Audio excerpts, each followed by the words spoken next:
Box Model. Agora a gente vai aprender sobre posicionamento de elementos usando CSS.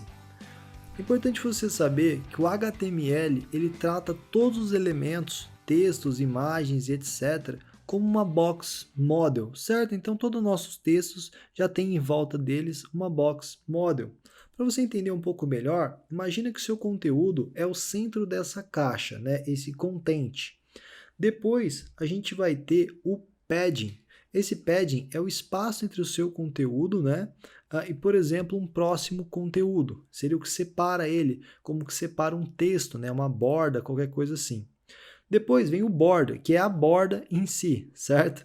Então, aquela borda que a gente define mesmo, né? Que a gente coloca borda sólida, dashed, qualquer coisa assim, ela vem depois do padding. Então, se você coloca uma borda, sempre tem um espaço entre o conteúdo e o padding, que você pode até remover, né? Alterando o padding para 0, mas em geral existe, então, esse padding. E veja bem, existe o padding top, que é o espaço, né, do conteúdo até em cima.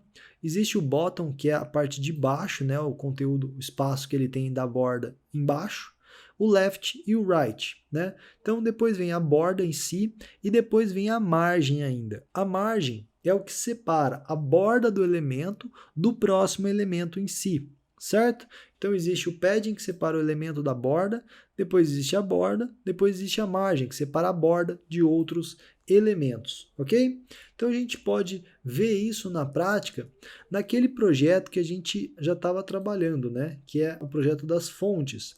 Então, por exemplo, se eu quiser colocar um espaço no meu H1, se eu vier aqui nesse H1, que já tem a fonte GeoStar, colocar, por exemplo, margem top. Vou colocar aqui margem top, 20px, tá? Que é a nossa unidade aqui de medida de pixels. Se eu colocar esse margem top, deixa eu recarregar aqui para ver.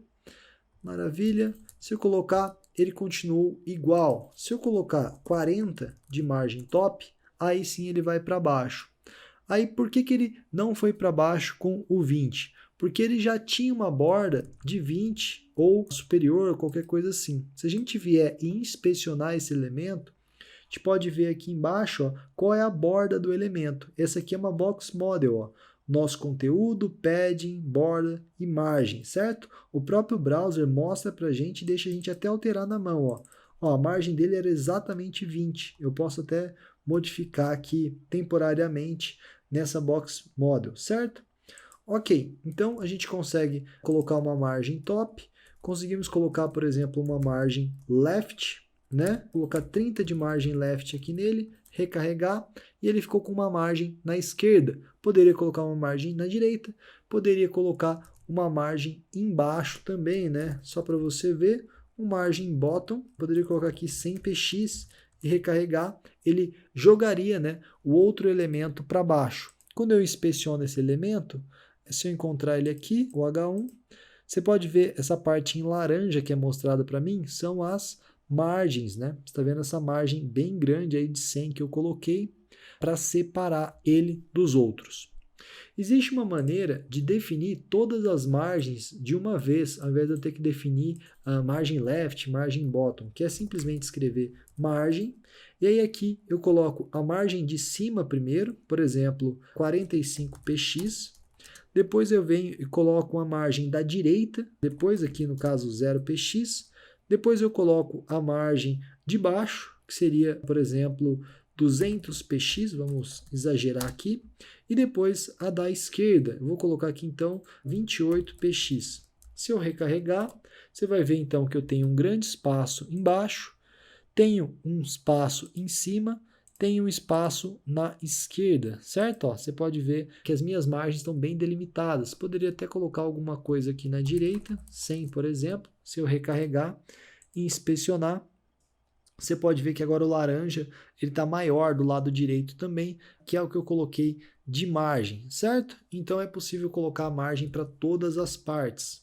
Uma outra coisa interessante é que a gente pode definir também a margem de forma automática. Por exemplo, se eu tivesse aqui um widget, né, ou seja, a largura da minha tela de algum tamanho específico, por exemplo, eu quero dizer que o meu widget vai ser 50% do espaço disponível, que seria a parte a largura dessa tela, né? Então, se eu carregar aqui, der uma olhada no meu elemento, ele está com a parte azul menor, né? Então, as margens continuam grandes ainda, mas ele está menor, o elemento em si, né? O conteúdo, né? E se eu colocar, por exemplo, aqui, ó, que a margem da direita ela vai ser definida automaticamente e recarregar, continua igual, porque eu tenho uma margem na esquerda. Mas se eu colocar que a margem da esquerda também vai ser definida automaticamente, o meu elemento vai ficar centralizado no espaço disponível, ok? Então, recapitulando, né? A gente pode setar o widget, que é a largura do meu elemento, claro, uns 50, 10, 20% da tela. Vou colocar 10 aqui para o texto ficar mais centralizado. Vou colocar aqui talvez 15 para ele não quebrar, né, tanto. Beleza. Então eu posso definir o tamanho desse elemento em si, né, do content que a gente tem no Box Model. E aí sobram as margens. Se eu disser então que a margem esquerda é automática, vai ser definida automática baseada na direita, e que a direita é automática, naturalmente ele vai centralizar o elemento dividindo as margens. Ó, ele colocou aqui, ó, 666 para a esquerda, 666 para a direita. Se você quiser, então, centralizar um objeto, né, ou um grupo de objetos até, você pode usar essa técnica, ok? Então, beleza, selecionamos aqui o widget, colocamos então a nossa margem. Agora, só recapitulando a parte da borda, já que a gente está falando de Box Model, né, a gente pode definir uma borda, né? A gente já tinha visto isso antes, a gente poderia colocar, por exemplo, 2px solid e funcionaria, né?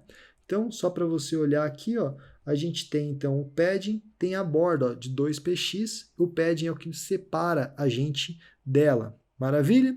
Então vamos ver se o padding realmente vai jogar a borda para mais longe. Se eu setar aqui, ó, padding, por exemplo, e colocar 10px nesse padding, ele vai colocar 10px na esquerda, na direita, em cima e embaixo. Perfeito? Poderia setar ele de outra forma também, como a gente fez com o outro ali, colocando os 4 paddings diferentes, tá? Então coloquei, ó, um padding para cima, outro para baixo, um para a esquerda e um para a direita, todos diferentes. Então veja bem, nós temos a margem, que é essa parte toda em laranja, que é o espaço que a gente definiu, né? O esquerdo e o direito automaticamente, em cima e embaixo. Depois a gente tem a borda, que a gente definiu como 2 pixels, poderia ter definido como algo bem maior. Depois a gente tem o padding separando e em azul a gente tem o content, tá? O browser já separa para a gente, ó, laranja a margem, depois a borda, depois o padding verde e depois em azul o conteúdo em si. Esse é o Box Model, é assim que o browser separa aí os nossos conteúdos, encapsula eles em Box Models, ok? Então eu vejo você na próxima parte para a gente continuar a nossa jornada pelo CSS.